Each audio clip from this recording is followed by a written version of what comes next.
This one turned some heads when it came out, not gonna lie. Will this turn the same amount of heads? Or will it kind of disappoint some people? Let's find out.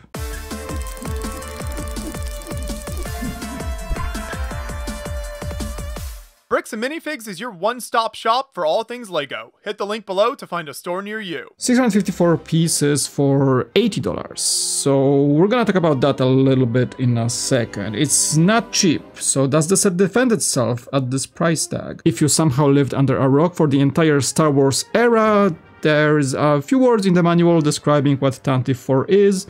Literally the first ship we see. On the big screen you can see also the production model with George Lucas here. Yeah, so in case you didn't know, that's where it all started. That's where the magic started to happen. Yes, the royal ship and high powers to mass ratio. A speedy corvette for, well, diplomatic reasons and also for carrying Death Star plans. Spoiler alert. But are those Death Star plans worth $80? Now let me tell you, the big Tantive 4 really stole people's hearts. It's all dusty from my collection, but the proportions were better. It's just a beefy ship, and I would recommend that Master Builder version if you can find one, if you have the space for it also, to be the sort of like at this point ultimate depiction of the Tantive 4. It's big, now it's dusty, but it's beautiful. So does this one really live up to as being sort of a successor, if you will? And I would say a little bit no to that question. It's sad to say, but this set is not nearly as exciting as the big Master Builder Series Tantive 4 was. It has something off of it. Maybe it's the price. I like that it's small and more accommodating for small spaces, which is moi, and I like that fact, but the proportions just seem off. Main grief for me is the size of the nose. It's just too small compared to the rest of the body. It has details and nice angling, and it captures the vibe of the Tantive 4. However, I really love the original Tantive 4. I mean, not the original, the remake that was the most recent one in this bigger Master Builder series. So this one is somewhat of a bittersweet addition to the collection, because it doesn't just feel as good. Hey, by the way, if you like the shirt I'm wearing, you can get yours today. These shirts are made in partnership between Beyond the Brick and Bricks and Minifigs stores, so you can get those at participating Bricks and Minifigs locations with all these cool logos and Bricks are my sport, and you can also order one online at the link in the description below. Just like with the other sets, the plaques are the 25 years of Star Wars, the Tantive 4, some people say Tantive. Let me know in the comment section if that's the correct pronunciation. I always said Tantive. Tantive 4 was always the case, ever since I was a Star Wars fan.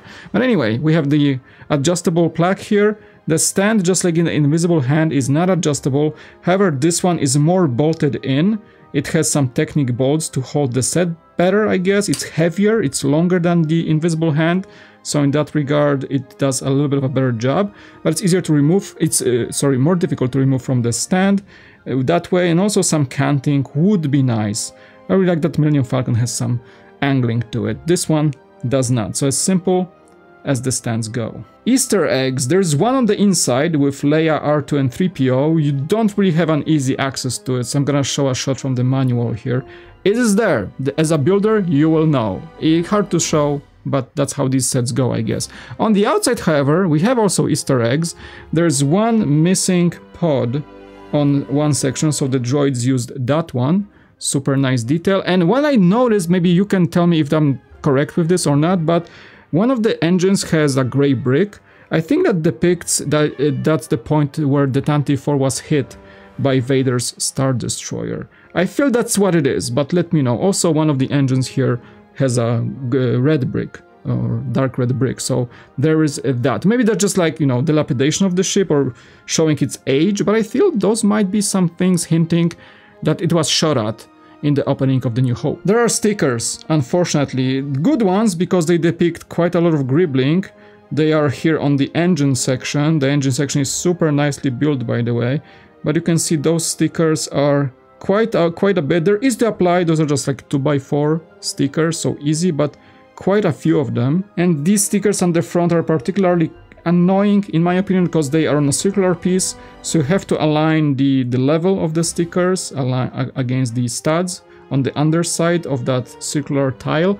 So those are not my favorite stickers to apply. They're always like, you have to be really careful to not have them crooked. I hope I did a pretty good job at this. As we're at the front, that's what I don't like. These pieces are the newer version of that brick. I think they were used in the Concorde. Not sure about that, but I think those are the newer cons. But yeah, the comparably to the Master Builder Series Tantive 4, this is just a small nose section. You can see the proportions are quite off as in pretty much every shot of this review. So even on the side profile, you can see how, like, it doesn't really look like a proper Tantive 4. I guess they just didn't have a better brick to utilize here, but it shows, you know, like as someone who really pays attention to the proportions in sets, something I was criticizing the X-Wing for example, the UCS X-Wing, it's very off with the proportions, so something I immediately noticed. But on the other side, the engines look really good on this, and it's a fast Corvette. It has a big beefy powertrain, so many engines, that's why it's so quick and nimble for diplomatic missions and escaping Star Destroyers as well.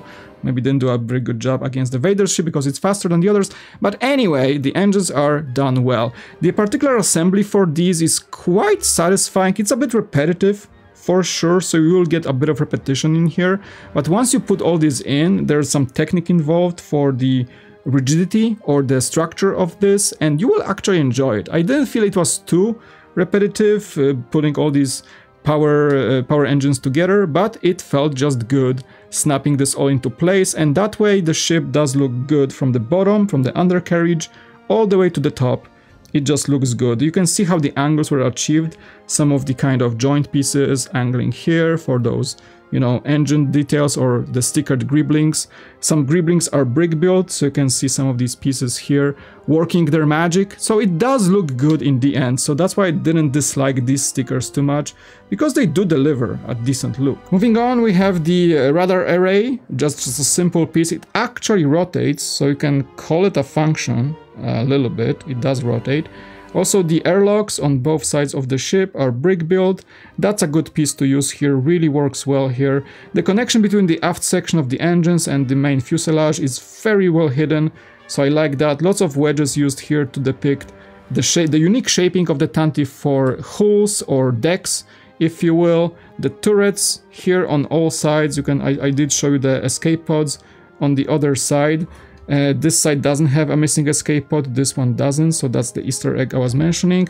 And also the turrets on the top and the bottom of the craft are adjustable, so you can have some of the angling here visible here. And I like this section too, how it all goes to that front bridge, but I just wish this section was bigger. I think it would just look so much better. So overall, is it worth the price tag they're asking for it? Saying also the fact that the Falcon, the Millennium Falcon midi scale, came out in the same wave, just a few bucks more, and delivers so much more. For some final thoughts, let's hear from Mike. All in all, for me, the Master Builder series model and the models before that of the Tantive 4 are more desirable. This ship somehow works in larger scale. It has so many crazy nooks and crannies and shapes and massive engines that this scale really works for this ship. However, there is value in such a thing, you know, and I'm someone who constantly runs out of space these days. I am very much pleased with LEGO doing midi scale these days. However, this model represents something of a, you know, halfway there, like in terms of proportions. I wish this set just was a little bit better looking at a better value. The price doesn't really reflect the quality, in my opinion. The Invisible Hand, the ship that I have actually right here, at 50, this feels like a better value for what you get for like a displayable, unique model. The Tantive 4 is much more iconic, so I felt like for the price I'm paying for this, being just slightly less expensive than the Millennium Falcon from the same series, I would get something more in terms of accuracy, proportions. Like, I really don't like the proportions or the scale of the front against the whole ship. You can see it's much more beefy in the big model, and as it was in the screen model as well. Sure, same thing applies, no minifigures on this, so you could perceive a lower value because of that. Leia would be great here, or even like slots for minifigures, you know, in these stands, so you kind of ask yourself like why they're not doing minifigs in midi-scale models. But anyway, I enjoyed the build. The stickers threw me off a little bit, and the front shape threw me off a little bit. So take that as you will, you know, those are the things that I dislike about this model. But still, I'm a biased fan of the midi scale, super easily displayable, super eye-catching at the right times, you know, when you have to look at your collection, and you're kind of thankful that a shelf can hold 5-6 of these and not like one giant UCS. So it's much more desirable to have these small ones, but this one honestly couldn't have been better for such an iconic ship. Let me know what you think in the comment section below. Thanks for watching.